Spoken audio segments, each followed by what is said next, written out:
ukira karutega nanjye panga kubi muri bo ntawagije mama baruswe n'umusaza cyambura namangisha umuduri abo ntabwo yari yihaye yaratunzwe no agahinda akababaro ishavu rikomeye cyane ku njyana ya hip hop ndetse n'abakunzi ba muzika nyarwanda muri rusange ni nyuma y'inkuru zibyutse zicaracara ku mbuga nkoranyambaga muri kino gitondo cya tariki ya 2 z'ukwezi kwa 9 2021. Inkuru ije itunguye benshi cyane kugeza na n'iyo saha. Hari benshi batarabyemera cyangwa batarabyiyumvisha kubura umuraperi idarapo ndetse wazamuye ikirango cya hip hop nyarwanda muri kino gihe wakunze kugenda yita kabaka mu njyana ya hip hop.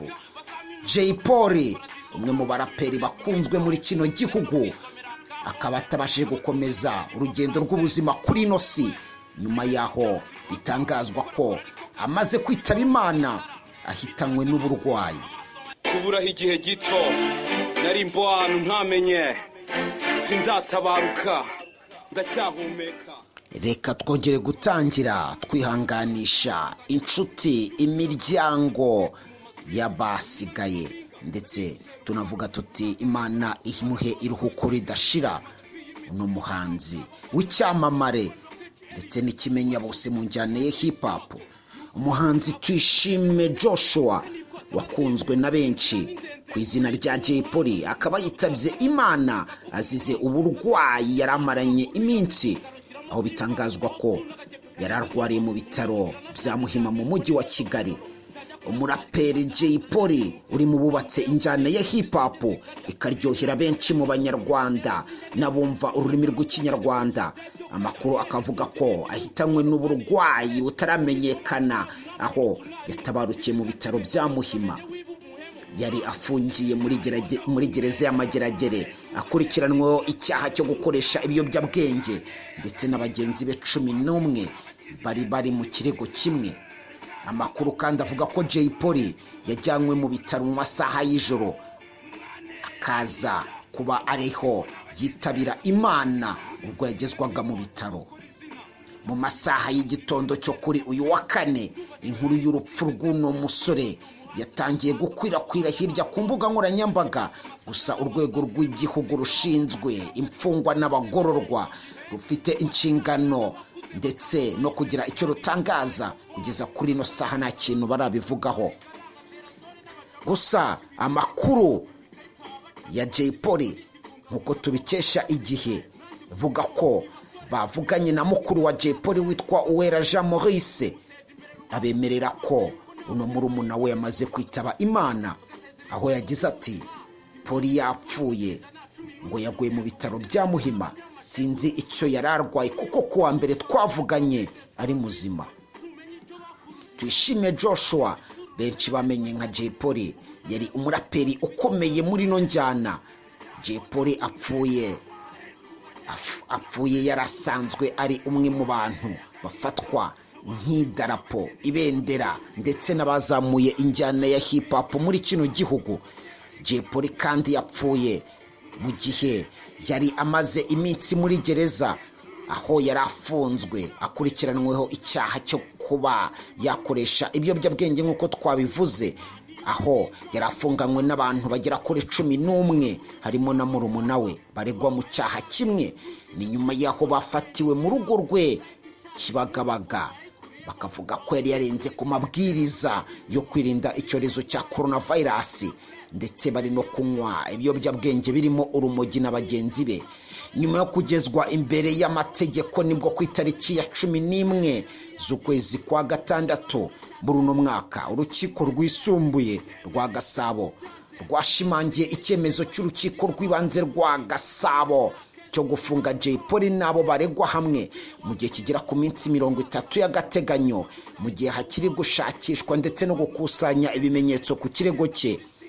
Urubanza mu mizi rwa Jay Polly ndetse n'abagenzi be rwagombaga kuzatangira kuburanishwa ku itariki ya 2 z'ukwezi kwa 12 muri uno mwaka, ariko uno musore akaba agiye hakiri kare.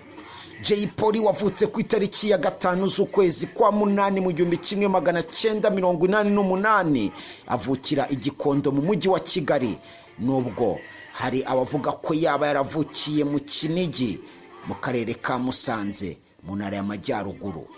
Mu bwana bwa Jay Polly abamuzi bavuga ko yabaga cyangwa bwana bwe mu myaka mike cyane yabaga i Butare mu karere ka Huye. Kuririmba Jay Polly bikavuga ko abikomora ku babyeyi be cyangwa umurage yasigiwe n'ababyeyi be, aho baririmbaga muri korali yitwa Oziana muri ADPR y'Agakinjiro. Ibyo byatumye uyu muraperi nawe mu bwana bwe yarakoze akunda kuririmba, ndetse nawe atangirira muri korali. Jay Polly yakunze cyangwa akaba yaraje gukunda injyana ya hip hop, abikomora kuri mukuru we witwa Maurice usanzwe ari umunyamakuru kuri RBA. Mu mwaka wa 2002 Jay Polly yageze mu wa 6 w'amashuri abanza, aho yatangiye kuririmba mu itsinda yatangiye kubyina imini mu itsinda ry'abana biganaga bakabyina imbyino za kijyambere cyangwa dance modern dance ryitwaga Black Powers. Iri tsinda Jay Polly akaba ariryo yatangiye kugenda amenyekanamo, aho yatangiye abyina. Mu mwaka 2003 Jay Polly ageze muri SK nibwo yahuye na mugenzi we Green P. Kubera ukuntu yari azi kubyina byatumye batangira gukorana bya hafi, umwe akaririmba ndetse undi akabyina. Umwaka wakurikiyeho nibwo afatanyije na Green P ndetse n'uwitwa PRG bashinze itsinda baryita G5. Icyo gihe bandika indirimbo, batangira no kujya muri studio ya TFP yakoreragamo uwitwa BZB, ari naho bakoreye indirimbo yabo ya mbere bise Nakupenda, yari ikozwe mu njyana ya R&B.